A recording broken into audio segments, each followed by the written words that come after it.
హైదరాబాద్ బోనాలు, బల్కంపేట ఎల్లమ్మ కళ్యాణము, ఉజ్జయిని మహంకాళి బోనాలు, లష్కర్ అండ్ పట్నం బోనాలు, పాతపట్నము, లాల్ దర్వాజా, ఈ బోనాలన్నింటికి సిద్ధంగా ఉండండి. చాలా సంతోషంగా ఉందమ్మా. మీ అందరికీ మొట్టమొదటిగా ఆషాఢ శుభాకాంక్షలు, ఆషాఢ మాస శుభాకాంక్షలు అండ్ అలాగే బోనాల పండుగ శుభాకాంక్షలు. ఎందుకంటే ఈ రోజు 2 రోజుల్లో మీరు అన్నట్టుగా విజయవాడ కనకదుర్గమ్మకి బోనం ఎత్తబోతున్నాను. ఉమ్మడి దేవాలయ కమిటీకి ఈ సంవత్సరం నన్ను అక్కడికి బోనాలు ఎత్తవలసిందిగా స్వాగతించారు. వాళ్ళకి నేను హృదయపూర్వకంగా నమస్సమాజాలు తెలియజేసుకుంటున్నాను. ఎందుకంటే చాలా ఏళ్ళ నాకు కోరిక కూడా ఉండే, అక్కడ ఆనవాయితీ ఉంది. ఎప్పుడో మిస్ అయిపోయాను. స్టార్టింగ్ టైంలో అడిగారు వాళ్ళు 17 సంవత్సరాల క్రితం, అప్పుడు వెళ్ళలేకపోయాను. మళ్ళీ 17 సంవత్సరాల తర్వాత సైకిల్ మళ్ళీ తిరిగి వచ్చింది. మళ్ళీ ఈ సంవత్సరం బోనం ఎత్తబోతున్నాను. చాలా హ్యాపీగా ఉంది. అలాగే మహంకాళి అమ్మవారికి కూడా తొలి బోనం 4వ తారీఖున ఎత్తబోతున్నాను. మళ్ళీ ఎల్లమ్మ కళ్యాణం అవన్నీ కామన్. చాలా సంతోషంగా ఉంది.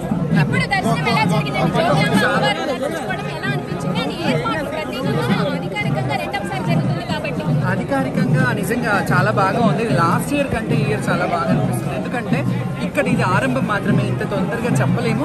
కానీ ఇక్కడ మాత్రం ఏర్పాట్లు బాగున్నాయి. శివశక్తులకు కూడా ప్రత్యేకమైన లైన్ పెట్టారు. బోనాలు ఎక్కడ ఆగట్లేదు, చాలా సాఫీగా వెళ్ళిపోతున్నాయి. చాలా బాగుంది. నాకైతే చాలా ఆనందంగా ఉంది. ఇదే ఈ మాసం అంతా కొనసాగితే మాత్రం ప్రభుత్వం కానీ విజయ 2022లో ఈ సంవత్సరం బోనాల పండుగ చేసినట్టు పేరు తెచ్చుకుంటారు. మీకు కూడా ఆషాఢ మాస శుభాకాంక్షలు, అలాగే బోనాల పండుగ శుభాకాంక్షలు. ఈ రోజు మొదటిగా జగదాంబిక అమ్మవారికి మొదటి బోనం ఎత్తారు కాబట్టి మొదటి బోనం, తొలి బోనం తీసుకురావడం ఇక్కడ చాలా సంతోషంగా ఉంది. ఈ రోజు నుంచి ఆరంభమైంది. చాలా సంతోషంగా అనిపిస్తుంది. ఈ నెల ఆరంభం మాత్రమే. ఇంకా నెల రోజుల అంబరాన్ని సంబరాలు. ప్రతి ఒక్క యువత తెలంగాణ గడ్డ మీద పుట్టిన ప్రతి బిడ్డ ఆడుతారు, పాడుతారు. అయితే బోనాల పండుగను రాష్ట్ర ప్రభుత్వం గతంలో కొన్ని చిన్న లోటుపాట్లు ఉన్నా కానీ ఈసారి సర్దిద్దుకొని వాళ్ళు పెద్ద మనసుతో శివశక్తులకు ప్రత్యేకమైన మీటింగ్లు ఏర్పాటు చేసి ఒక 4-5 మీటింగ్లు పెట్టారు. దానికి మిమ్మల్ని స్వాగతించారు. అంటే అది నార్మల్ మీటింగ్స్ కాకుండా ఒక ప్రిన్సిపల్ సెక్రటరీ గారు, శైలజారామయ్య గారు, కమిషనర్ గారు, అంటే ఎండోమెంట్ దేవాదాయ శాఖ మంత్రులు కొండ సురేఖ గారు అండ్ ముఖ్యమంత్రి గారు ఆదేశాలు ఇచ్చారు అని తెలిసింది మాకు. ఏమనంటే ఈసారి ఆడపడుచులను గౌరవించుకోవాలి, బోనాల పండుగని చాలా బాగా చెయ్యాలి అని వాళ్ళు చాలా ప్రెస్టీజియస్గా తీసుకున్నారు. కాబట్టి ఈ సంబరాలు అయితే బాగున్నాయి, ఏర్పాట్లు కూడా బాగున్నాయి. కానీ టూ ఎర్లీ చెప్పడానికి ఈ విషయం మళ్ళీ 1 మంత్ తర్వాత కంప్లీట్ అయినాక తప్పకుండా చెప్తాను నేను.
ఆషాఢ మాస శుభాకాంక్షలు, అలాగే బోనాల పండుగ శుభాకాంక్షలు. ఈ రోజు మొదటిగా జగదాంబిక అమ్మవారికి మొదటి బోనం ఎత్తారు కాబట్టి మొదటి బోనం, తొలి బోనం తీసుకురావడం ఇక్కడ చాలా సంతోషంగా ఉంది. ఈ రోజు నుంచి ఆరంభమైంది. చాలా సంతోషంగా అనిపిస్తుంది. ఈ నెల ఆరంభం మాత్రమే. ఇంకా నెల రోజుల అంబరాన్ని సంబరాలు. ప్రతి ఒక్క యువత తెలంగాణ గడ్డ మీద పుట్టిన ప్రతి బిడ్డ ఆడుతారు, పాడుతారు. అయితే బోనాల పండుగను రాష్ట్ర ప్రభుత్వం గతంలో కొన్ని చిన్న లోటుపాట్లు ఉన్నా కానీ ఈసారి సర్దిద్దుకొని వాళ్ళు పెద్ద మనసుతో శివశక్తులకు ప్రత్యేకమైన మీటింగ్లు ఏర్పాటు చేసి ఒక 4-5 మీటింగ్లు పెట్టారు. దానికి మిమ్మల్ని స్వాగతించారు. అంటే అది నార్మల్ మీటింగ్స్ కాకుండా ఒక ప్రిన్సిపల్ సెక్రటరీ గారు, శైలజారామయ్య గారు, కమిషనర్ గారు, అంటే ఎండోమెంట్ దేవాదాయ శాఖ మంత్రులు కొండ సురేఖ గారు అండ్ ముఖ్యమంత్రి గారు ఆదేశాలు ఇచ్చారు అని తెలిసింది మాకు. ఏమనంటే ఈసారి ఆడపడుచులను గౌరవించుకోవాలి, బోనాల పండుగని చాలా బాగా చెయ్యాలి అని వాళ్ళు చాలా ప్రెస్టీజియస్గా తీసుకున్నారు. కాబట్టి ఈ సంబరాలు అయితే బాగున్నాయి, ఏర్పాట్లు కూడా బాగున్నాయి. కానీ టూ ఎర్లీ చెప్పడానికి ఈ విషయం మళ్ళీ 1 month తర్వాత కంప్లీట్ అయినాక తప్పకుండా చెప్తాను నేను.